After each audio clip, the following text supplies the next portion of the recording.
Ça tourne. Ça tourne ici aussi. Tu peux. Allez. Et toi, tu l'as ou pas? Moi, j'ai que son dos là. Tu peux. Allez. Bonjour, je suis en présence de Valeria Milewski. On va parler aujourd'hui de ton métier de biographe hospitalière et puis du lien que j'essaye de faire avec mon podcast Contre-récit sur le rapport à trouver une nouvelle forme de narration pour lutter contre l'oubli, parler de mémoire intime et de déconstruire le récit officiel pour trouver une nouvelle forme de narration. Donc, je suis très heureuse que tu sois là. Plaisir partagé. Bonjour à toi, Lucie. Je préfère que tu te présentes parce que je ne sais pas si je vais utiliser les bons termes. Mais Merci Lucie. Je suis vraiment déjà enchantée de te retrouver, totalement honorée d'être à cet endroit, tu vois, pour parler de la démarche qui m'anime maintenant depuis 17 ans et puis d'être dans cette idée du contre-récit. Tu sais, j'ai en mémoire de suite, après je vais te raconter qui je suis, mais j'ai en mémoire des grands sages qui disent c'est intéressant d'être contre, mais on peut être aussi contre en étant dans une position de proposer autre chose, donc avec autre chose en fait, pour pas être en confrontation. Et je suis heureuse de pouvoir juste participer à ton projet d'une autre voie. C'est peut-être pas contre, mais en tous les cas, peut-être quelque chose que on n'entend pas. Et moi, on ne l'entend pas beaucoup, la voix que je vais te raconter, parce qu'elle touche les plus vulnérables. Et effectivement, donc voilà, Valeria Milewski. Moi, je suis biographe donc hospitalière depuis 17 ans, dans un centre, dans un hôpital à Chartres, dans un service qui s'appelle oncologie, hématologie, c'est tout ce qui est lié au cancer. Okay. Et qu'est-ce que c'est une biographe hospitalière? C'est quelqu'un qui travaille au sein d'une équipe médicale et qui propose à une personne très gravement malade, un jeune, tu vois, ou un moins jeune, peu importe, qui n'est plus dans une situation curative, et qui est à un moment de vie où il y a beaucoup moins de jours de vie qu'on pourrait l'espérer, de se raconter, des moments de son histoire à un biographe que je suis, et puis de recevoir lui-même ou un proche qu'il aurait pu désigner le livre de sa vie. En fait, c'est ça mon travail, c'est ça le récit en fait que l'on fait. Ok, mais parce que je savais pas que ça faisait 17 ans, mais du coup, ça fait quand même déjà. C'est assez long, mais oui. Dans quel contexte, toi, tu as voulu créer cette démarche-là, ou tu as entrepris cette démarche-là? Alors, tu sais, je sais pas, toi, comment tu as eu l'idée de faire ces podcasts et de raconter ces voix-là. Finalement, les idées, elles arrivent, on ne sait pas trop comment. Moi, je vais te dire, je travaillais il y a une vingtaine d'années au Muséum national d'histoire naturelle à Paris, pour la section artistique, parce que moi, je viens de là, en fait. Tu vois, je suis musicienne et puis j'écrivais pour le théâtre. Et il y a eu un changement de gouvernement et le nouveau président de la République avait décidé à ce moment-là de recentrer tous les budgets sur les sciences dures et du coup la mission artistique elle a été licenciée quoi. Donc je me suis retrouvée du jour au lendemain à avoir du temps, ce qui est assez précieux, c'est étrange à dire, mais tu vois, avoir un espace comme ça pour juste me poser et me demander ce que j'avais envie de faire. Parce que moi, je ne peux marcher que à l'envie, tu vois, que des choses qui m'animent. Et un soir, tu vas voir, c'est quand même très très bête, hein, ou très simple, on va dire. Un soir, j'étais devant ma table, et puis je prends un petit bout de papier, et je me souvenais d'un exercice qu'on pouvait faire à la fac, tu vois, les trucs vraiment bêtes comme chou. Et j'ai marqué ce que j'aimais. Donc j'ai marqué, j'aime les gens. Tu vois, c'est simple. Hein. J'aime les gens, j'aime écouter, j'aime les histoires et j'aime écrire. Et je me suis couchée. Et le lendemain matin, incroyable, j'avais cette idée de la biographie pour les personnes gravement malades. Donc évidemment, je le dis au papa de ma fille, etc. Et tout le monde me dit, Valéria, t'oublies. T'oublies cette idée, c'est vraiment pas pour toi. Parce que, bien sûr, ils me connaissent et ils savent que, je le dis souvent, mais moi, je pleure en voyant une fleur pousser, quoi, tu vois. Ouais. Il me dit, mais ma chérie, tu pleures en regardant les dessins animés avec les enfants. Ils ont 2 ans. Choupi, choupi, tu pleures. Donc, qu'est-ce que tu vas aller travailler avec des personnes qui vont mourir, quoi. Tu vois. En plus, moi, j'avais pas du tout... j'avais peur des blouses blanches. Enfin, c'était pas du tout mon monde. Donc, ils m'ont dit, voilà, c'est une idée, mais tu vas laisser de côté. Et en fait, cette idée, elle s'est très, très vite imposée comme une évidence. Donc, je suis allée voir un psy. Après, j'ai écrit des biographies. Après, je me suis formée pour aller en soins palliatifs, pour écouter, tu vois, devenir bénévole. Et puis, j'ai pu commencer parce que, en fait, tout a été très simple. À partir du moment où j'ai eu l'idée, tout s'est fait très facilement. Mais à ce moment-là, qu'est-ce qui t'intéressait le plus? C'était l'idée d'écrire ou d'écouter ces passions-là? L'idée majeure, en fait, c'était de me dire...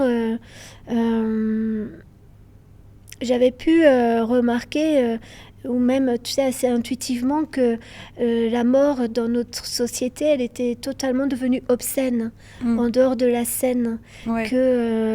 Voire même quand les gens sont gravement malades. Et puis le cancer, ça fait peur. Ouais. Les gens, on les embrasse plus, à la limite, on change même de trottoir. Enfin, il y a un truc comme si, tu sais, au temps de la peste, on créait des lazarettes, là, très très loin. On les mettait dans des bateaux et puis on les mettait sur une île. Et ces gens-là étaient parqués, quoi. Ouais, exclus. Et c'est pareil avec quand tu es gravement malade. Et je me disais aussi, il y a vraiment l'isolement de cette grande vulnérabilité, cette mort qu'on ne veut pas voir, qu'on n'a plus... c'est comme si elle faisait pas partie de notre existence, tu vois, on l'a bannie, on la met super loin. Il y a ça, il y avait le fait que je me rendais bien compte que la société, dès que tu étais plus utile, dans le sens utilitariste, tu vois, de la chose, et que tu étais un peu en dehors de la productivité, tu n'intéressais plus. Et puis aussi, je m'étais aperçue assez facilement qu'on avait beaucoup médicalisé la fin de vie et la mort. Et qu'on finissait à l'hôpital, parfois très seul. Et mourir à l'hôpital, j'ai trouvé ça un peu violent, tu vois. Donc, en fait, c'est ça, je pense, qui sous-tendait ma démarche. Parce que du coup, un patient en soins palliatifs n'a plus de médicaments qui puissent le guérir de quoi que ce soit. Ouais. Donc le seul soin qu'il peut avoir avant de mourir, c'est finalement de prendre la parole et de... Alors en fait, tu sais, quand on est très gravement malade, bien sûr qu'on a encore d'autres, et heureusement, il y a encore l'art médical et il y a encore beaucoup de choses qui sont mises en place, pour que la personne, elle ne souffre, elle n'ait pas de douleur, tu vois, ou le moins possible. Donc les douleurs physiques, heureusement, il y a des médications pour ça. Et puis aussi, on peut toujours faire, par exemple, un traitement de chimio parce que ça permet de contenir certaines tumeurs qui pourraient être envahissantes. Donc il y a toujours, en fait, des traitements, même quand tu es gravement malade. Par contre, c'est vrai qu'il n'y a pas un traitement pour guérir. Tu n'es plus du tout en situation curative. Et l'idée de donner la parole à l'individu, c'est l'idée aussi d'abord qu'il reprenne son pouvoir, tu vois. Ça, c'est essentiel parce que on peut facilement le perdre à l'hôpital. C'est pas toujours évident que tu sois sujet, tu vois, que tu restes sujet. C'est pas toujours facile. Et puis ta parole, elle est écoutée, mais elle est écoutée sur un plan technique aussi. Souvent.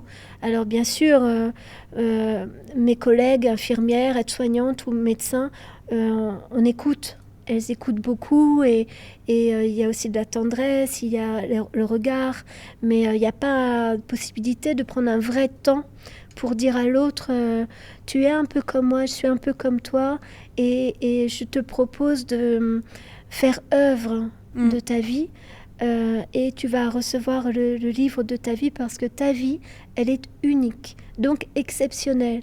Tu vois, que tu es passé 50 ans sur un tracteur ou que tu n'es que 25 ans et ta vie, elle est unique. Donc, c'est ça la proposition.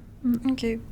Et du coup, comment ça se déroule, ces séances de biographe tu vas voir directement le patient qui a déjà accepté d'entreprendre cette démarche-là? En fait, aujourd'hui, j'ai formé pas mal d'autres biographes hospitaliers. En France, il y a aujourd'hui une cinquantaine, une soixantaine de services qui le proposent. Donc, tu vois, c'est encore très, très modeste. Et comment ça se passe? En fait, c'est un des membres de l'équipe, puisqu'on fait vraiment partie intégrante d'une équipe. Okay. Tu vois, on y est 2 jours par semaine, souvent. Bon, plus ou moins, on peut y être 1 jour, 3 jours, tu vois, tout au long de l'année. Et c'est pas bénévole, hein, on est rétribué pour ça. Ouais. Et puis, c'est un membre de l'équipe. Par exemple, un médecin qui, au détour de sa consultation du matin, va entendre une maman lui dire ben voilà, ça va être mon dernier Noël, et tu vois, avec beaucoup, beaucoup d'angoisse parce qu'elle a 2 petits. Et le médecin, à ce moment-là, il va penser, il va dire ah, mais peut-être que vous auriez envie de laisser trace, tu vois. Okay. Et c'est à des moments comme ça, singuliers de la relation, où mes collègues vont entendre, ou alors des gens qui n'ont plus du tout le goût de vie, ou ont besoin de transmettre, ou s'ennuient profondément, ou ont besoin de faire un bilan, ou sont dans des ruminations, ou alors ceux qui se laissent complètement glisser, tu vois, qui s'effondrent comme ça. Il y a plein pour eux de situations où ils se disent que tiens, là, ce serait intéressant que ces individus, je leur parle de la biographie. Et ensuite, s'ils disent oui, eh bien, je les rencontre, tu vois, et je leur explique comment ça se passe. Je leur montre un exemplaire de livre, etc. Okay. Et puis, on commence, en fait. Et il y a une moyenne de 7 séances d'1 heure pour faire récit, mais parfois ça peut être qu'une seule séance parce que la personne va décéder, ou ça peut être 74, tu vois. Aujourd'hui, on va dire comment on dit, tu sais, quand j'ai dépassé le score. Le score, quoi. Mon score, mais c'était un peu incroyable. C'est 74 entretiens. Wow. Mais parce que l'individu, d'1 heure. Parce que cette femme était juste, elle avait une vie. Tu vois, j'aurais dû me douter. Elle a adopté de manière plénière 19 enfants de tous les continents. Évidemment pas des bien portants, hein, tu vois. Ouais. Elle en a accueilli chez eux des enfants pendant 5 années à 8 années en famille d'accueil. Okay. Elle en avait 3 biologiques. Okay. Et évidemment, ça suffisait pas parce que le cheval qui va partir à l'abattoir, le hérisson avec la patte cassée. Donc, elle a fait une ferme pédagogique. Donc, j'aurais dû me douter, tu vois, 1 heure par enfant, plus 1 heure pour aller retrouver les parents en Afrique, en Asie, enfin bon... Ok, mais alors, quand tu passes ces séances avec eux, ils te parlent depuis la naissance jusqu'à où ils commencent un peu l'histoire. Tu sais, je suis partie d'un principe, d'un proverbe africain, Bambara plus exactement, qui dit « Quand tu ne sais pas où tu vas, regarde d'où tu viens », tu vois. Et je me suis dit que c'était intéressant, tout comme l'arbre qui a ses racines et qui pousse avec son beau feuillage, eh bien de partir des grands-parents, des racines, des ancêtres, tu vois. Et la proposition, c'est de leur dire, si vous le souhaitez, on parle des grands-parents. Okay. Donc je leur demande, je leur dis, vous avez connu vos grands-parents? Bah oui, non, alors ils habitaient où? Ils s'appelaient comment? Tu vois, et on remonte comme ça une sorte de fil à soie, introspectif, subjectif, rétroactif. C'est ça l'idée. Après, tu as des mamans qui vont me dire, bah non, j'ai envie de parler que de mes enfants. C'est ok. Ok. En fait, eux, ils sentent un peu quand il y a une sorte d'état d'urgence, tu vois. Parce que même si nous, les PET scans ou les informations médicales sont bonnes, si, tu vois, ils veulent de suite parler que de leur enfant, et qu'au bout d'une seule séance, ils sont très avancés dans leur récit. Eux sentent qu'il y a un état d'urgence, même si les résultats biologiques sont bons. Et généralement, ils ne se trompent jamais. C'est-à-dire que... Ils vont mourir plus rapidement, en fait. Ok. C'est étrange, hein. Parfois même, les médecins, ils me demandent « Alors, Valéria, on en est où ?» Ah, de quoi ils ont parlé pour savoir Parce un que, peu la situation. c'est dingue, je t'assure, c'est dingue. Et du coup, toi, par rapport à toutes ces histoires que tu entends, quand tu écris, tu prends un vrai recul sur ces histoires-là, tu ne t'intègres pas dans l'écriture. Alors en fait, donc moi je n'enregistre pas, je prends énormément de notes sur un cahier, d'accord. Tout ce qu'ils me disent, je vais le prendre en note. Et puis ensuite, je vais retranscrire mes notes. Et puis vient le moment où j'ai suffisamment de matière, où j'entends bien leur mélodie. Et là, je me mets... c'est le sujet de ma thèse d'ailleurs, comment on tient parole et on rend parole. Comment on fait en sorte que le destinataire, lorsqu'il va lire le livre, il va dire « mais quand je le lis, il est là ». Tu vois. Et c'est là où, au début, 1 heure d'entretien, c'est 7-8 heures de travail. Parce que comment je remets tout ça avec une bonne dramaturgie pour qu'il y ait un bon sens de lecture, que ce soit agréable et en même temps... que parfois je module, que parfois je change les mots, mais en même temps je reste dans le langage et la grammaire de l'autre. Et là c'est non seulement dans un premier temps il faut une espèce de simplicité dans la relation et d'être vraiment dans l'altérité, en étant dans une présence honnête, authentique, tu vois. Et ça, c'est déjà une qualité de présence et de relation. Et ensuite, il faut vraiment une qualité d'écoute. Parce que dans la retranscription, c'est un peu comme la traduction. Tu vois, il y a des traducteurs, ils vont sentir la langue de l'autre, ils vont la goûter et ils vont pouvoir la redonner au public. Et bien là, c'est à cet endroit-là aussi. C'est ça qui demande... C'est vraiment un art scripturaire un peu singulier. Ok. Et ce livret, le but, c'est de le rendre aux patients. Alors en fait, ça fait un livre, tu vois, je t'en ai amené par exemple un exemplaire. Tu vois, c'est comme ça se présente comme ça. Okay. Je vais te le montrer. Tu vois, il y a le titre, le nom, il y a l'histoire. Voilà, des photos. Et puis à la fin, il y a des pages blanches pour que l'histoire continue, tu vois. Et en fait, chacun a son livre. Alors évidemment, plus ou moins de pages. Là, tu vois, c'est 2 séances, donc forcément, il y a moins de pages. Mais... Et en fait, chaque passeur du nom de l'association que j'ai pu créer a son modèle de livre. Mais par contre, c'est toujours un livre de très belle facture. Tu vois, c'est relié par un artisan d'art. Le papier est du papier aussi de qualité, mais écolabel. Enfin bon, tout est pour le vivant. Tu vois, on essaie de prendre soin aussi de la nature en faisant attention aux encres. Enfin, c'est ça, et c'est remis aux patients, si tu veux, à la personne gravement malade quand elle est encore vivante. Et sinon, c'est remis à une personne qu'elle a pu désigner. Je te remercie. À une personne qu'elle a pu désigner, donc souvent le compagnon de vie, ou la compagne, ou les enfants, les petits-enfants, tu vois. Et à ce moment-là, si la personne est décédée, je remets le livre environ 1 année, voire beaucoup plus, après le décès. Ah, ok. Oui. Le temps de faire un peu le deuil. C'est ça, parce qu'au début, c'était pas du tout... Tu vois, lorsque j'ai commencé à 17 ans, moi, je ne savais pas, mais ça n'existait pas. Sous cette forme-là, pas du tout. Donc j'ai fait plein d'erreurs.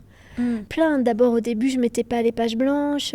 Je me dépêchais aussi pour remettre le livre, tu vois, à la famille. Moi, je connais déjà l'histoire des pages blanches, mais je sais que c'est une anecdote qui est quand même qui m'a marquée pour le coup. Si tu veux bien en reparler. Oui, bien sûr. Ça ne m'étonne pas que ça t'ait un peu presque choqué. Parce que moi, quand je l'ai vécu, j'ai vraiment eu un grand choc, quoi. Donc, je raconte de nouveau. En fait, c'est le premier monsieur à qui j'ai pu remettre un livre, tu vois, de son vivant. En plus, c'était le premier. Donc, d'où le le choc que j'ai eu après. Donc ce monsieur, déjà, bon, il est très ému. Il me dit, Valéria, c'est dingue d'avoir... quand il a le livre, tu vois, dans la paume de sa main, il dit, mais c'est dingue d'avoir sa vie comme ça, au creux de sa main. Moi, je croyais que j'avais rien à dire, c'était passionnant. Ok. Donc, parce que ce monsieur, en plus, il avait voulu arrêter. Au début, déjà, il voulait pas commencer en me disant, mais moi, j'ai rien à dire. Et puis, 2, il a failli mourir tellement de fois, et à chaque fois, les médecins l'ont rattrapé, tu vois, comme ça, et on a pu terminer le livre. Donc, Wow. pour lui, c'était impressionnant, tu vois, d'avoir vraiment, ça y est, pu finir et qu'il l'ait. Et voilà, le temps passe un peu, pas trop longtemps, quelques semaines après, je suis en staff avec l'équipe. Et puis mes collègues infirmières, elles me disent ah oui, mais Valéria, au fait, on a vu monsieur, on va l'appeler monsieur Jacques, il est aux urgences, il va pas bien du tout, il a son livre dans les mains et ça va pas. Alors les médecins, tu vois, un peu, ils sont toujours un peu goguenards, ils disent bah oui, c'est normal, ce monsieur, il va mourir. Tu vois. Ok. Et je dis non, mais... Et moi, je sentais qu'il y avait autre chose. Et il y a un truc qui m'appelle comme ça, je me dis, il y a quelque chose qui va pas, quelque chose qui va pas. Donc je demande de sortir du staff. Tu vois, généralement, tu sors pas parce que bon, t'es là avec tout le monde. Et je leur dis, excusez-moi, mais là, nous, les urgences sont juste en dessous de notre étage. Donc je me suis dit, je vais descendre. Donc je suis sortie, je suis allée le voir. Et je me souviendrai toujours, tu vois, c'est un monsieur, il a des grands yeux bleus comme ça, mais très ronds. Et puis il me voit arriver avec ses grands yeux bleus très ronds. Et je vois qu'effectivement, il a son livre, tu vois, dans la main. Et je lui dis, mais qu'est-ce qui se passe, monsieur Jacques? Et il me dit, il me regarde comme ça, tu vois, il me fixe. Et il me dit, il y a un point. Je dis, ouais, il y a un... On a terminé. Moi, j'étais contente, tu vois. Lui, il était super content. Moi, j'étais contente. Il dit, ouais, il y a un point final à mon livre. Ouais.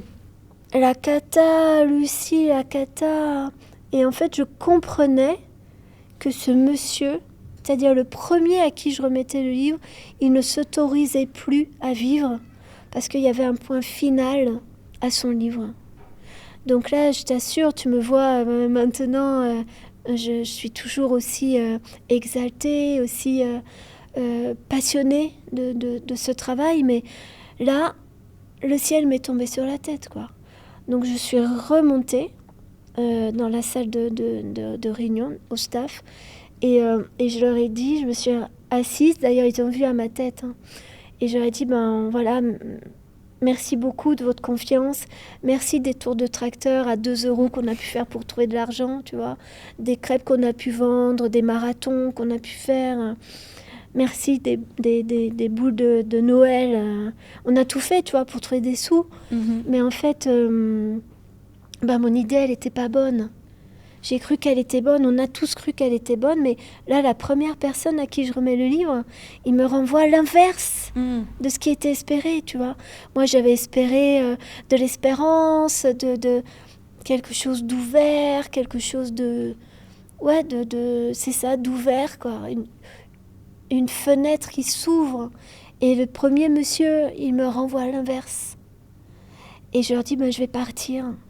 Voilà. Ah oui, carrément. Ouais. Ben oui, l'idée pas bonne, tu vois, Ouais. je m'en vais. Et alors là, je peux te dire, il rigolait plus du tout. Là, il ne rigolait plus du tout. Et on a mis 2 heures. Jamais je peux t'assurer, Lucie, on passe 2 heures dans un staff. Les familles attendent, les soins, les consultes. Et c'est seulement au bout de 2 heures qu'on a trouvé la chose la plus simple. Tu vois, qu'en conférence, tout le monde trouve au bout de 30 secondes c'est les pages blanches. Madame Milewski, les pages blanches. Ouais. Donc aujourd'hui, effectivement, grâce à ce monsieur, Tonia, elles m'ont tout appris. J'ai fait mon métier grâce aux personnes biographiées, aux soignants, aux familles, tu vois. Et ensuite aux passeurs que j'ai pu former, parce que moi, j'ai plus d'expérience, mais j'apprends toujours. Bien sûr. Et bien maintenant, on met une 20aine de pages blanches, et ce qui permet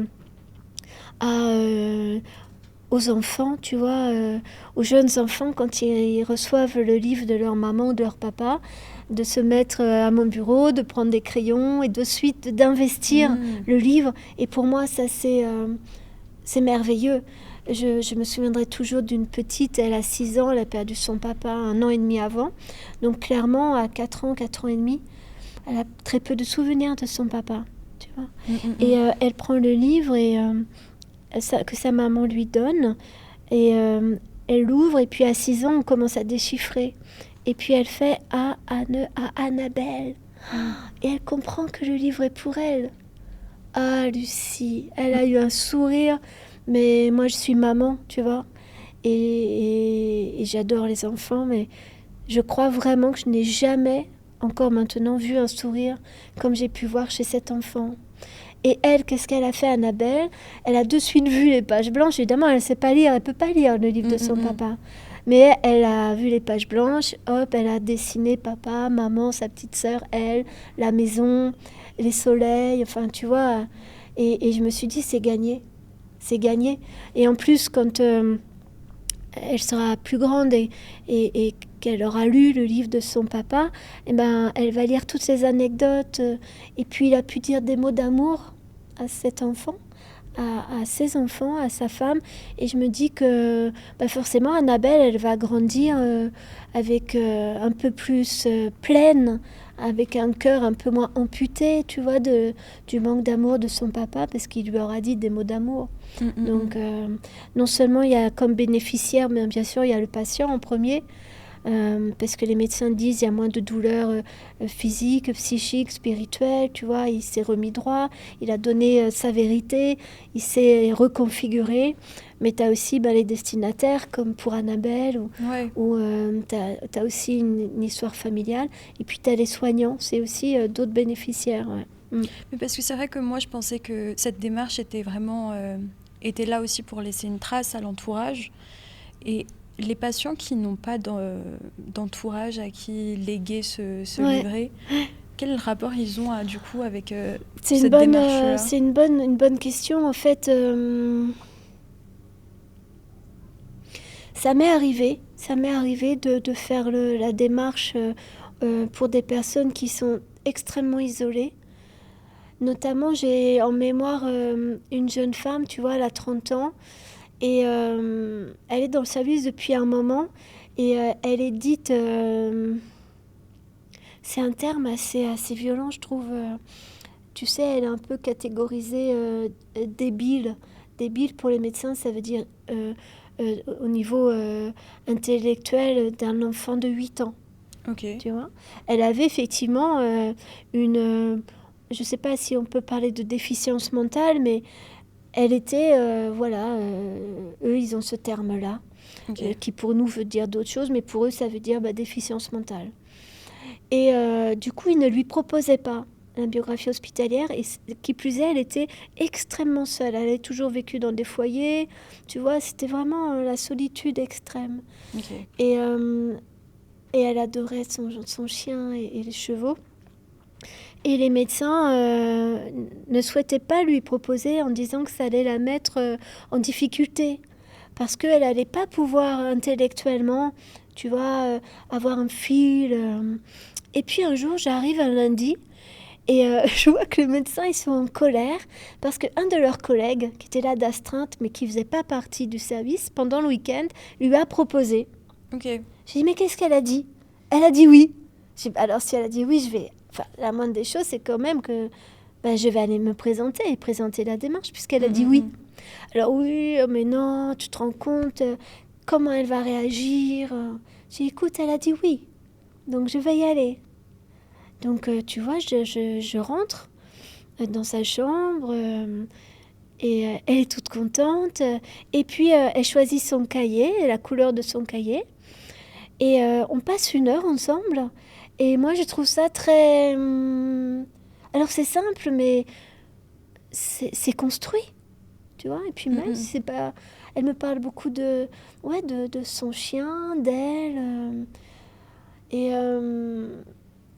Et à la fin, elle me demande, tu vois, la séance est finie, je lui dis à demain, et puis elle me tutoie de suite, tu vois.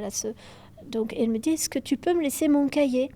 Je lui dis, bah, écoutez, Isabelle, bien sûr, c'est à vous, on me l'a jamais demandé. Ouais. Je lui dis, mais c'est une bonne idée, je vous le laisse. Le cahier qui était vide. Le cahier que j'avais utilisé, si tu Ok. veux, pour prendre des notes, son cahier. Et je pars et je lui dis à demain. Et le lendemain matin, j'arrive et tu sais que quand tu bosses à l'hosto, dans ton service, tu te rends compte quand il y a un truc qui va pas dans ton équipe. Ouais. Je pousse la porte puis je me dis il y a un truc de spécial. Et en fait, mes collègues elles viennent me voir, elles me disent tu sais, Isabelle, elle est morte au petit matin et elle a écrit toute la nuit. Oh. Alors on fait un petit staff un peu vite en se disant et qu'est-ce qu'on fait maintenant, tu vois, du cahier, parce que à qui le donner? Et on décide de ne pas lire. Tu vois, et des fois, quand je raconte cette chose-là, je me dis, est-ce qu'on aurait dû le lire? Et bien sûr, j'ai pas la réponse. Je crois que personne ne l'a. Nous, en tous les cas, à ce moment-là, donné, tu vois, on décide de ne pas lire et qu'elle parte dans sa tombe avec le livre. Ok. Et du coup, enfin pas le livre, avec le cahier, quoi. Et du coup, elle est partie dans son cercueil avec son cahier rouge.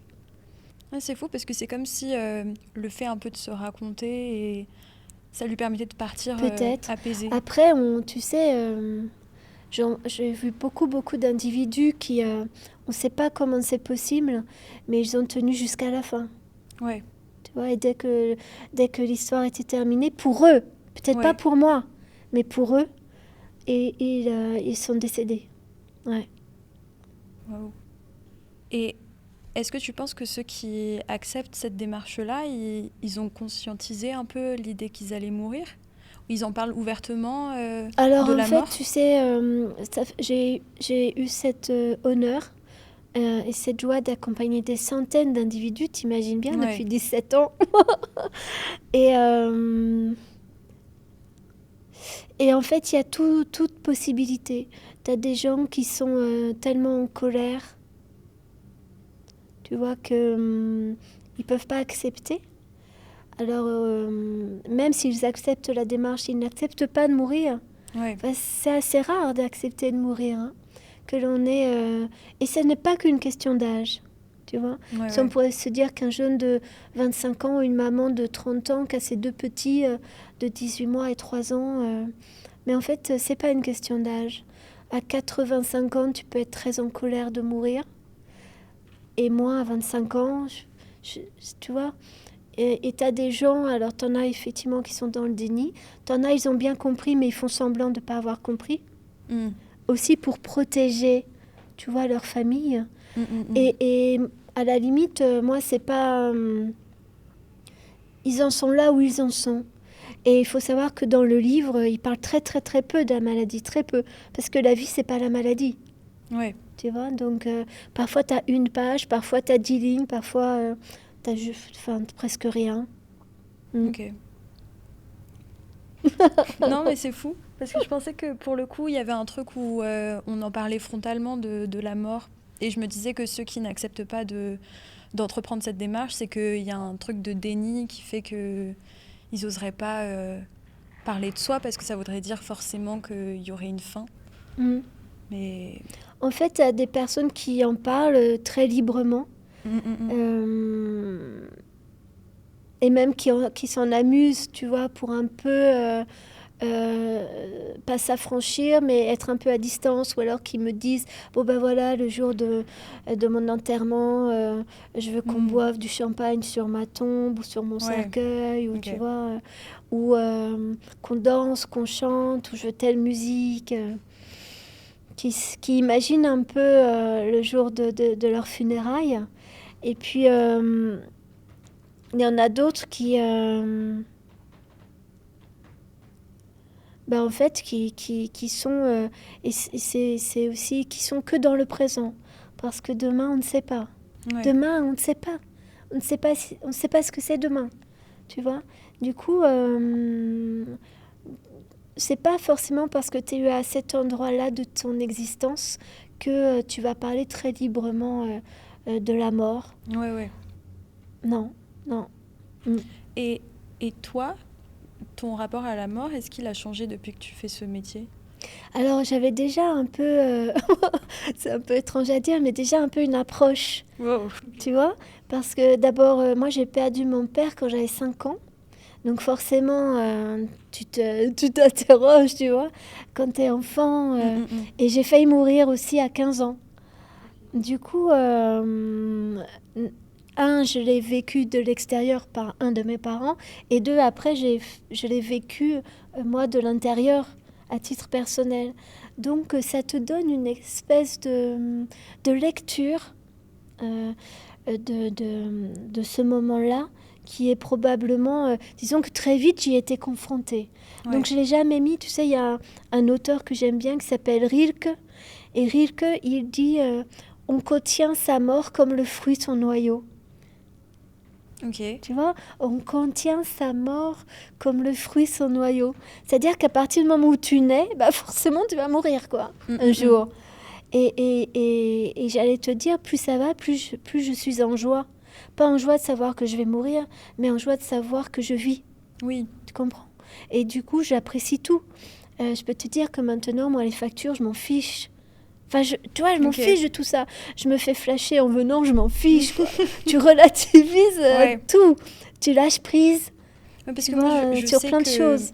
je serais confrontée à autant de patients qui sont proches de la mort, quand même. Mon rapport... je serais trop sensible pour ce genre de situation. Mais si je pleure en voyant une fleur qui pousse. Je pense que je m'attacherais trop à ces passions-là. Alors que je sais que c'est pas possible de s'attacher à... Alors moi, je m'attache. À leur histoire, au moins. Je m'attache, comment te dire, je m'attache pas forcément à leur histoire, je m'attache à qui ils sont.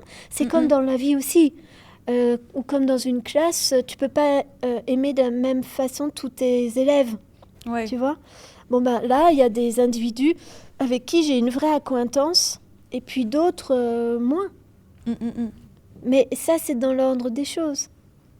C'est dans l'ordre des choses, mais ça n'est pas possible de ne pas être en relation. Et en plus, comme il me partage des choses très intimes, mais c'est vrai que ça ne m'impacte pas. Oui. Ça ne m'impacte pas, je vais te dire pourquoi. Parce que, je travaille en équipe. Donc, quand c'est trop difficile, tu partages avec l'équipe. Okay. Ça, c'est considérable. Et deux, parce que, tu sais, we've done a good job. On a bien bossé, quoi. Ouais. On fait le maximum tous ensemble pour que l'individu, il se sente qu'il a une place, voire qu'il est valorisé, voire aimé. Enfin, tu comprends? Ouais. Et ça aide. Je sais qu'ils vont mourir. De fait, je sais qu'ils vont mourir. Tu sais, c'est comme quand tu vis... un épisode dans ta vie où par exemple tu perds quelqu'un suite à un accident de voiture. C'est beaucoup plus traumatisant que si tu perds quelqu'un qui a été malade et que tu as pu accompagner sur des années. Oui, bien sûr. Tu comprends?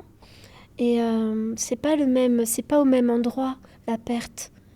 Il y en a une, c'est soudain, c'est complètement... t'es sidéré parce que ta psyché ne s'y attendait pas.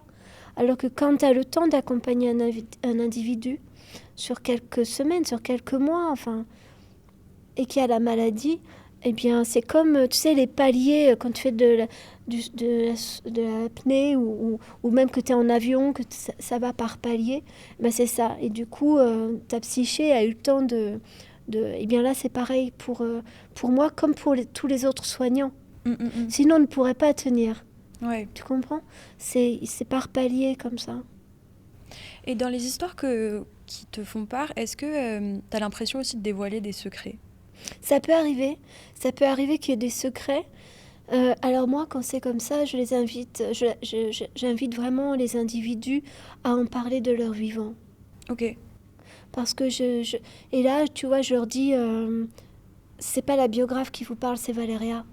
Par exemple, imagine une maman qui me dit, bah ouais, ma fille, c'est pas son père. Ouais. Et t'imagines, et là, je lui dis, écoutez, vraiment, j'ai pas de conseils à vous dire, à vous donner. Mais là, je vais vous dire, c'est Valéria qui va vous parler. Moi, si un jour je recevais ça de ma maman, alors qu'elle est plus là pour que je puisse en parler avec elle, non seulement j'aurais perdu ma maman, puisqu'elle serait décédée, mais en plus, je découvre ça dans le livre et on ne peut pas échanger. Je dis, pour moi, vous voyez, ce serait terrible. Ce serait terrible et déjà, elle va avoir le trauma de la perte. Et je les invite vraiment, vraiment à parler de leur vivant. Parce que pour moi, quand même, c'est essentiel de pouvoir... tu sais, il y a la vertu cathartique de la parole. Alors oui, l'individu, il me livre son secret, mais quand même de pouvoir interagir avec l'autre de sa famille, et notamment celui qui est concerné, si c'est possible, c'est beaucoup... Enfin, c'est évidemment préférable. Et c'est aussi la responsabilité du biographe. Ouais. Oui. Et quand il te parle notamment de... Je pensais à quoi ? Oui, non, je me disais aussi que ces patients, ils sont dans une fragilité et ça peut leur arriver d'oublier des parties de leur histoire. Bien sûr.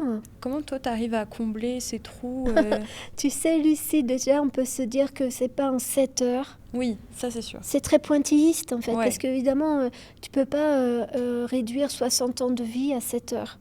Donc, de toutes ces manières, de fait, ce sera toujours un roman... un peu donc dans roman, tu as du fantasme, tu as du rêve, tu as de l'illusion, parce que forcément que quand on se raconte, celui qui se raconte, c'est pas le même que celui qui a vécu, donc ce sera totalement transformé, totalement, comme nous on fait tous, tu vois, de raconter, en fait on est toujours dans notre roman. Et deuxièmement, vraiment l'idée, c'est pas de tout dire et de tout écrire, l'idée c'est même parfois de retranscrire des silences, de retranscrire des non-dits, enfin, vraiment, il faut accepter que ce soit parcellaire, que ce soit impressionniste, et s'il manque des éléments, des prénoms, des dates de naissance, des lieux, 10 ans de vie, c'est ainsi. Tu vois, c'est ainsi. Et ça t'arrive quand ils parlent d'eux je sais pas, qui parle aussi d'événements un peu historiques, où tu arrives à mettre un lien avec l'histoire, à des événements notamment par rapport à la guerre d'Algérie. Ça, il me raconte pas mal. La Seconde Guerre aussi. Tu vois, donc effectivement, souvent comme... par rapport à ce public-là, où on peut trouver dans la petite histoire la grande. C'est assez souvent le cas, tu vois. Ou alors même, ça peut être la petite histoire dans la grande d'un point de vue économique, ou d'un point de vue de société, par exemple, comme il y en a qui ont travaillé chez Renault, Citroën à une époque. Donc ça raconte plein de choses, tu vois. Donc c'est souvent un peu... comme les poupées russes. Ça peut être totalement méta aussi. Et quand ils racontent leur histoire, tu sens qu'ils ont accompli ce qu'ils voulaient, qu'ils sont fiers de se raconter. Oh là là. Ou la plupart du temps, il y a beaucoup de regrets, je sais pas. En fait, il y a des gens qui sont même restés, moi je dis, un peu dans leur salle d'attente, quoi, dans la salle d'attente de leur vie. Tu vois, c'est-à-dire qu'ils n'ont pas du tout vécu... la vie qu'ils souhaitaient. Ça, c'est dur. Ça, c'est très, très dur, parce que quand ils en font le constat, ou alors qu'ils me disent qu'ils auraient voulu être coiffeuse ou instituteur, et ils ont été contrôleurs des postes et puis agriculteurs, tu vois, rien à voir. Parce qu'à l'époque, c'était comme ça. Chartres, c'est en Eure-et-Loire, c'est la Beauce. Donc, tu vois, c'est le monde de l'agriculture. C'est très... c'est très catégorisé comme milieu. Et ce qu'il y a quand même d'assez admirable, c'est qu'au début, ils me disent ça. Et moi, de suite, j'ai un truc en moi qui me dit... ça me titille, tu vois. Et je me suis aperçue, chemin faisant, que avec cette démarche, le fait juste de se retourner, tu vois, de relire et de relier son histoire, ça met en avant tout ce qu'ils sont au-delà de leur métier, par exemple. leurs valeurs, Ouais. ce qu'ils sont, vraiment ce qui les constitue. Et ça, c'est valorisant et valorisé. Ouais. Donc de fait, à la fin quand ils commencent la démarche, il y a quelque chose d'autre qui naît. Et là, il y a des espèces d'épiphanies où ils retrouvent un peu leur géographie intérieure. Et là, ils s'aperçoivent que non, ils ne sont pas restés que dans leur salle d'attente. En fait, ils ont vécu... alors oui, c'est passé vite, mais quand même... j'essaie, tu vois, de mettre en avant les points saillants d'une certaine satisfaction pour qu'ils ne soient pas pleins de regrets, pleins de remords, et puis assaillis ou pleins d'aigreur. Ok. Et tu m'as parlé pas mal du lien aussi avec les soignants dans les hôpitaux. Qu'est-ce que ça a changé finalement, le fait que tu t'intègres aussi à une équipe C'est majeur, tu vois, dès le début, dans l'idée que j'ai eue, c'était intégrer au sein d'une équipe, parce que mon intuition, c'était de dire... il faut que ça fasse partie d'un parcours de soins, parce que sinon ce sera qu'un pansement sur une jambe de bois, tu vois. Et alors que là c'est réfléchi en collégialement. Chaque individu à qui on le propose, c'est un soignant qui le propose, mais ensuite ça va être débattu, tu vois, en staff.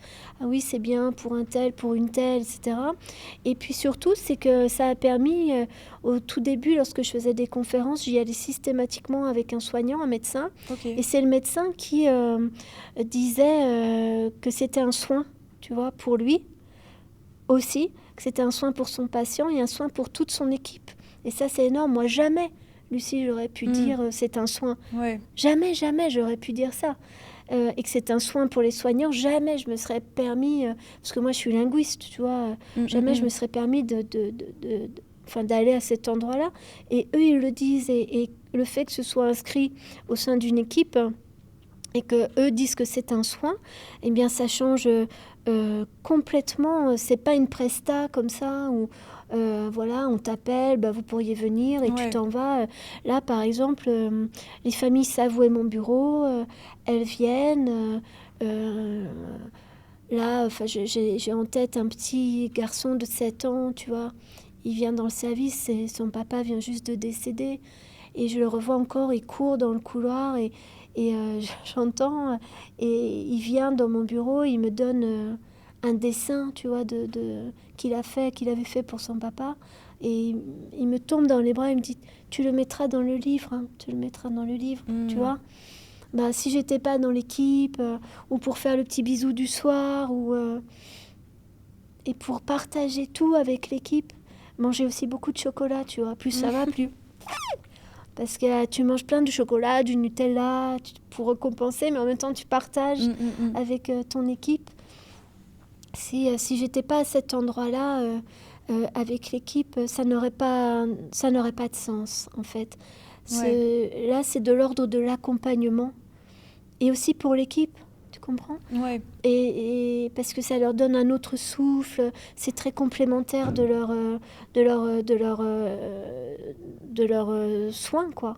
Donc c'est en ça que c'est essentiel d'être à cet endroit. Et puis j'ai l'impression quand même que tu pointes du doigt aussi les fragilités limite un peu sociétales, de se dire qu'il faut aussi considérer ces patients dans les hôpitaux, même s'ils ne vont pas guérir, il faut aussi les écouter et les mettre un peu... comment dire ça ? Oui, les considérer tout simplement, parce que finalement, les soignants ne sont là que pour soulager leur douleur, mais jamais pour... Alors, tu sais, on a cette idée-là que les soignants ne sont là que pour les douleurs, mais en fait, on parle d'art médical, et je t'assure, moi, après 17 ans, et pourtant, je ne suis pas dans un service de soins palliatifs, tu vois. Je vois combien mes collègues sont... Un soignant, ça doit avoir 2 piliers, ça doit avoir la technicité, sinon c'est que du bluff, mais aussi l'humanité. Et moi, je les sens très, très humains. Mais par contre, ils ont moins de temps. Tu comprends ? Donc, effectivement, moi, je viens là pour un peu pallier ce manque de temps, en fait, qu'ils aimeraient tant avoir, mais qu'ils ont de moins en moins. Mais ils savent prendre une main, ils savent aussi regarder, ils savent prendre, tu vois, un temps d'échange. Mais ce temps, plus ça va, plus il diminue. Ouais. Donc effectivement, le fait de pouvoir proposer à un patient, à leur patient, la biographie hospitalière, c'est de leur dire, je ne vous considère pas comme un malade ou comme une maladie ou comme un numéro ou un dossier, mais je vous considère comme un individu à part entière, Ouais. avec votre singularité. Et la preuve, vous allez pouvoir faire récit de votre vie. Et c'est comme une sorte de prescription, tu vois. Et toi, est-ce que tu songes écrire ta biographie? Tu sais, c'est drôle que tu me poses cette question. Peut-être que tu t'attends à ce que je réponde oui.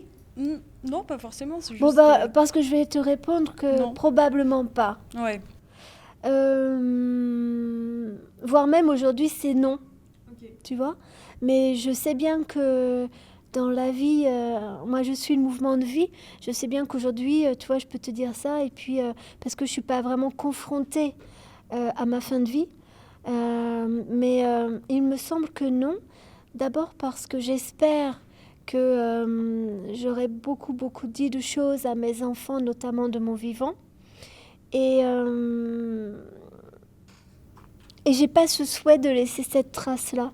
Ok. Et puis aussi parce que je me dis qu'ils auront le loisir, ou mes petits-enfants aussi, de retrouver ton podcast, et puis d'autres qui ont pu se faire, ou beaucoup de presse, tu vois, des choses comme ça. Et puis finalement, c'est étrange, mais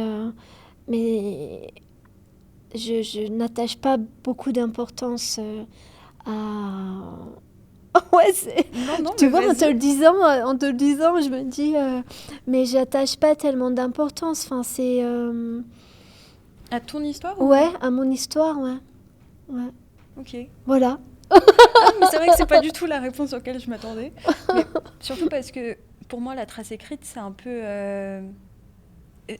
T'as beau raconter ton histoire à ton entourage, c'est un peu la trace écrite qui permet de rendre ça un peu éternel. Alors, Enfin, après, en fait, je vais te dire, beaucoup, enfin,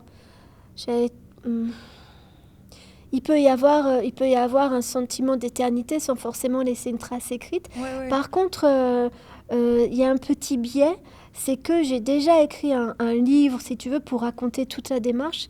Ouais. Et dans ce livre-là, ou même dans ma thèse, c'est une thèse de praticienne-chercheuse, donc je me livre pas mal. Et le livre que j'ai déjà écrit, bon, il est prêt, il faut que je le renvoie à un éditeur, etc. Mais forcément que je me raconte déjà. C'est déjà ma langue, Ouais. tu vois. Et de là à...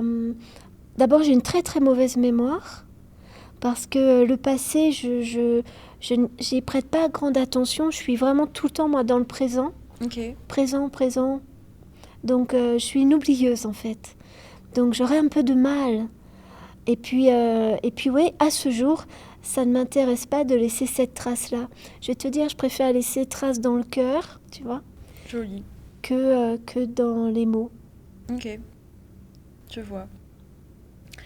Bah, moi, le dernier mot que j'ai envie de dire, c'est... comme on s'était rencontrés en 2023, Ouais. c'était quand même il y a 2 ans maintenant. Et en fait, la conversation m'avait beaucoup marquée parce que j'avais appris également qu'une personne de ma famille, ma grand-mère, était atteinte d'un cancer. Et je pense que ça a été un petit peu un petit choc ou un signe, je l'ai vu comme ça, où je me suis dit, il faut absolument que je commence à entreprendre cette écriture. Sauf que ma grand-mère est libanaise, elle vit au Liban. Et il y a la barrière de la langue. Et je me rappelle très bien, c'était en été 2023, alors qu'il y avait la crise au Liban, personne ne voulait aller au Liban. J'avais plus beaucoup de famille là-bas. Je m'étais quand même dit, je vais aller toute seule voir ma grand-mère avec mon bouquin et me dire, je vais essayer de lui poser toutes les questions possibles sur son histoire. Sauf que, dans ma famille, il y a beaucoup de pudeur. Et en plus, elle parle arabe, je le comprends mal. Elle parle pas très bien français, pas très bien anglais. Donc, il y avait un truc qui faisait que ça allait pas marcher. Et pourtant, je suis quand même restée peut-être 3 semaines avec elle au Liban. Et j'ai essayé de lui poser le plus de questions possible. Merveilleux. Mais dans une démarche pas du tout assumée d'écrire sa biographie. Je le cachais, personne n'est au courant. Et enfin, ouais. Et malheureusement, elle est décédée entre-temps. Mais j'ai quand même gardé ces petits écrits. Bien sûr, mais ce sont Et des pépites. pépites. Je me suis dit quand même, il y a un truc symbolique là-dedans, même si elle m'a raconté des histoires assez anecdotiques. Elle rentrait pas dans les détails parce qu'elle a vécu la guerre, l'occupation, etc. Ça, c'était pas des sujets qu'on allait évoquer ensemble. Mais en tout cas, j'ai des petits souvenirs avec elle et que je garde comme un petit livret de Bien biographe sûr, bien hospitalière. sûr, Et bien sûr. je sais pas, ça m'a marqué en tout cas. Ah, écoute, je suis touchée que ça ait pu faire naître cette envie. Et t'inquiète pas qu'il y a trace quelque part. Et que pour elle, ça a dû être un moment aussi vraiment particulier de partager ces paroles-là, ces mots avec sa petite fille. Et avant de quitter ce plan-là. Donc, merci de ce cadeau que tu me fais aussi et que tu fais à ta famille, à toi et à ta grand-mère. Et de me le partager, c'est chouette. Merci. Bah, merci. T'as un dernier mot à dire? Écoute, je suis heureuse et rassurée de voir que des jeunes femmes, des jeunes gens comme toi sont à cet endroit-là de la narration, de la mémoire, de l'envie de donner du sens, de la gentillesse, de la générosité. Donc, tu me jettes des fleurs là. Non, je suis fière moi de ce que tu es, même si on ne se connaît pas. Mais quand je vois des jeunes qui s'impliquent à cet endroit, je me dis, ah là, je suis beaucoup moins inquiète, tu vois, beaucoup plus en confiance et optimiste et enthousiaste pour la suite. Donc merci. Parfait, nickel. Merci.